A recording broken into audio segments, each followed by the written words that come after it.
If you were using WhatsApp before this new privacy policy was announced, here's everything WhatsApp and Facebook already knew about you.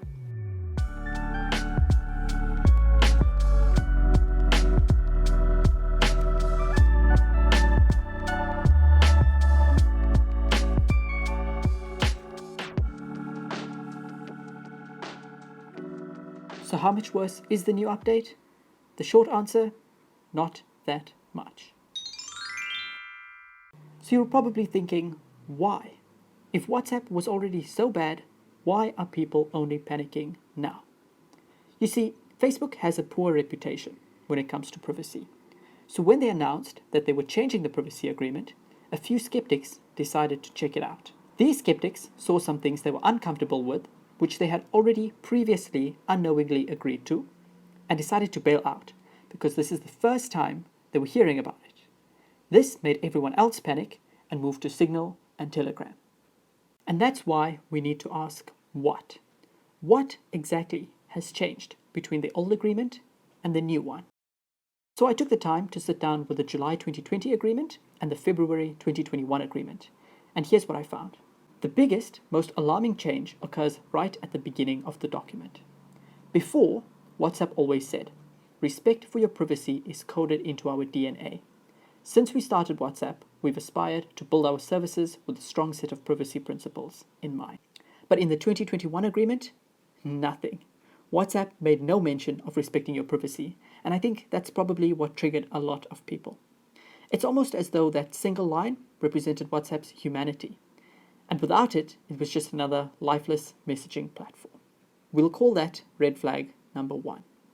Then, if you scroll further down the agreement, you'll see a section called Status. Before, in July 2020, they told us that they would know the following: whether you're online, when last you updated your status, and your last seen information. Now, in 2021, in addition to all of the above, they say that you may provide us with your status if you choose to include one. And this refers to the status stories you upload in the middle tab of WhatsApp and not the cute tiny status on your profile. Since they will be able to read your status, we can call that red flag number 2. However, I don't think that's such a big deal, considering that anyone with your number can read your status anyway. Next up is usage and log information.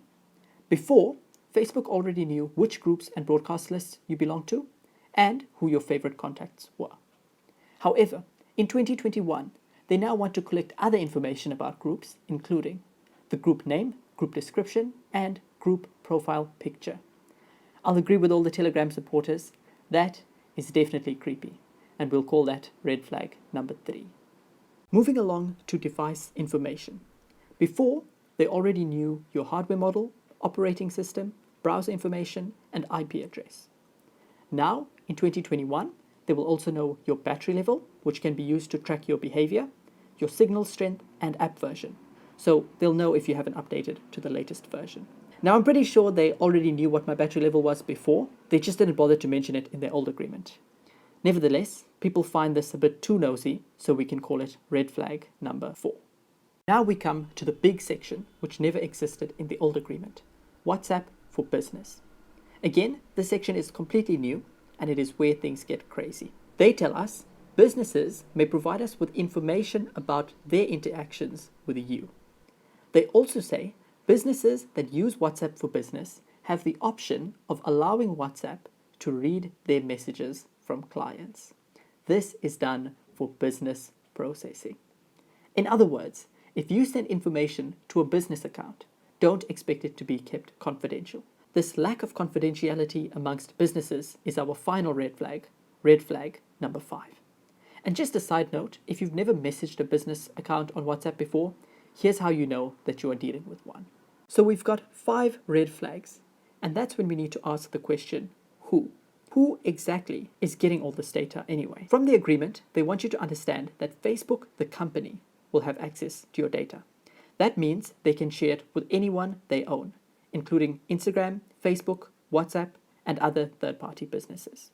Furthermore, they will share it with the government if they feel it is necessary to address fraud and other illegal activities. Note that all of these parties were mentioned in the previous agreement, so there were no new changes here. If people tell you about it, it's probably because it's the first time they are hearing about it. And that brings us to how. If WhatsApp is collecting all this data, how are they going to use it? For the most part, they're going to use your data to make friend suggestions, make content recommendations for you, and to provide you with more relevant advertising. So if you're on a WhatsApp group called Beach Bri 2021, don't be surprised when you log into Instagram and see adverts for Bri meat and beach balls. Now let's talk about solutions. I hate to simply complain, so let's see how we can fix the problem. Firstly, for a communication platform, WhatsApp did a very poor job at communicating with us. They actually say that there is an option in the app to not share data with Facebook. However, I've looked there and can't find it. So from what I understand, if you do not want to share data with Facebook, you still have to agree to the new terms and conditions to share data with Facebook, just so that you can unlock the option to not share data with Facebook, which is a bit ridiculous, really. Secondly, remember how a network works. A messaging platform is only as powerful as the number of people using it. If you use WhatsApp and nobody else uses it, it's not very powerful anymore. So if you can convince your friends to switch over, and they convince their friends to switch over, you get this domino effect, and you can take away WhatsApp's power really quickly. Thirdly, remember what WhatsApp says. If you do not agree with our policies, stop using our services. So you can always switch over to Telegram or Signal and continue living life as normal. Alright everybody, thank you for watching, and thank you to Raphael Mudley, a loyal subscriber who suggested that I make this video. Remember, I only mentioned the changes that I felt would be most relevant, so if you'd like to follow along or fact check me, I'll leave links to both the old and new agreement in the description. I wanted to educate as many people as possible with this video, so I'd really appreciate it if you could please press the like and subscribe button so that this video gets recommended to even more people out there. Thank you again, and I'll see you in the next video.